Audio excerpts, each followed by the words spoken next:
All right, let's talk about James Joyce's Ulysses. It has this huge reputation, right, for being one of the most difficult books ever written. But what if I told you that Joyce himself gives you all the keys to unlock the entire thing, right there, on the very first page? Today, we're going to break down those famously tricky opening lines and see what's really going on. Welcome to our explainer for the first episode of the Ulysses Unlocked podcast, where we are taking on this incredible book one page at a time.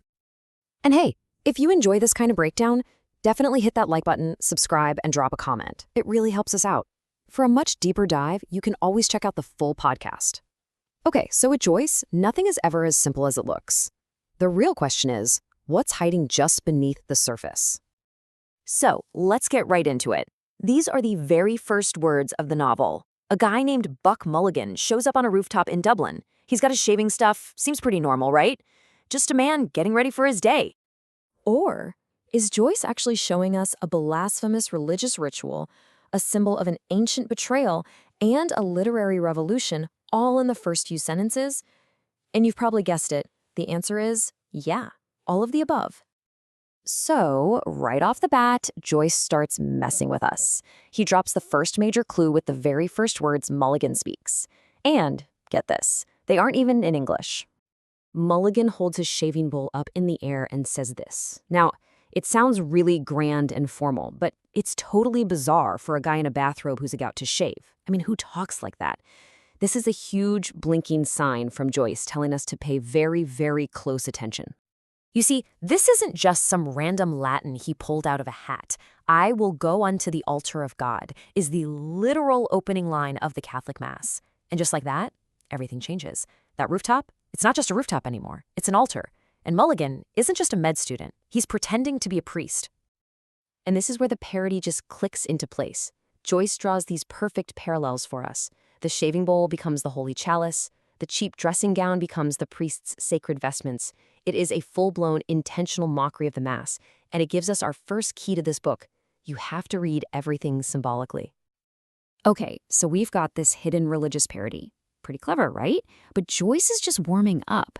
There is a second layer here, a mythological one, and it's hidden not in what Mulligan says, but in how he looks.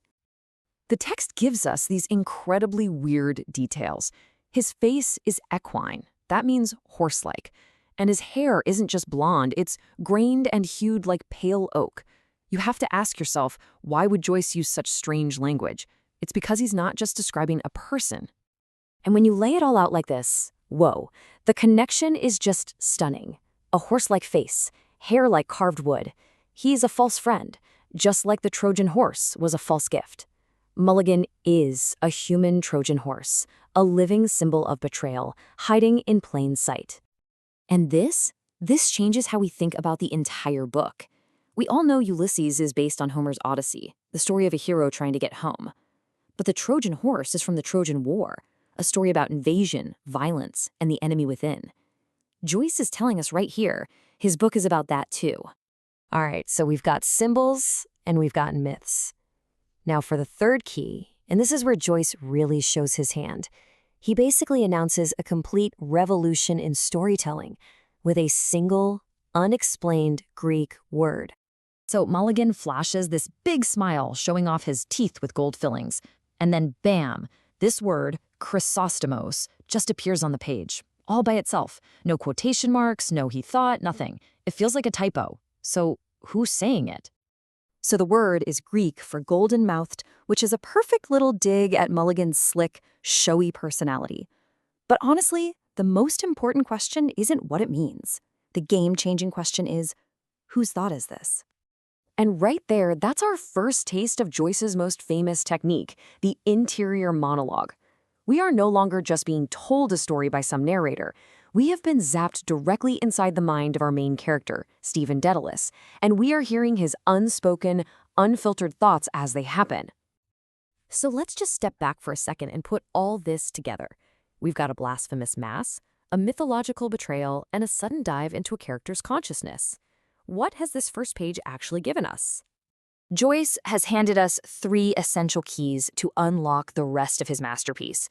He's telling us, number 1, read symbolically. A shaving bowl is never just a shaving bowl. Number 2, look for myths.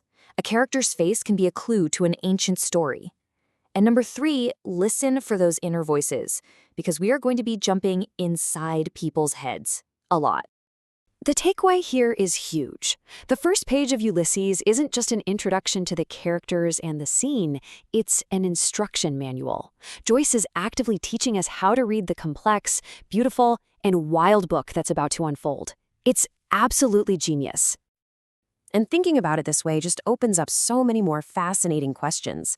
I mean, if Buck Mulligan is the treacherous Trojan horse, the enemy pretending to be a friend, then what part is Stephen Dedalus playing? Is he the city of Troy about to be betrayed from within? And who or what is the real invader here? These are exactly the kinds of questions we tackle in the Ulysses Unlocked podcast, where we go through this book line by line, layer by layer. So if you want that full, deep dive, be sure to check it out. Joyce packed an entire universe of meaning into his opening page, giving us the very tools we need to understand his work. So if all of this is hiding in just page 1, just imagine what other secrets are waiting to be discovered in the rest of this incredible book.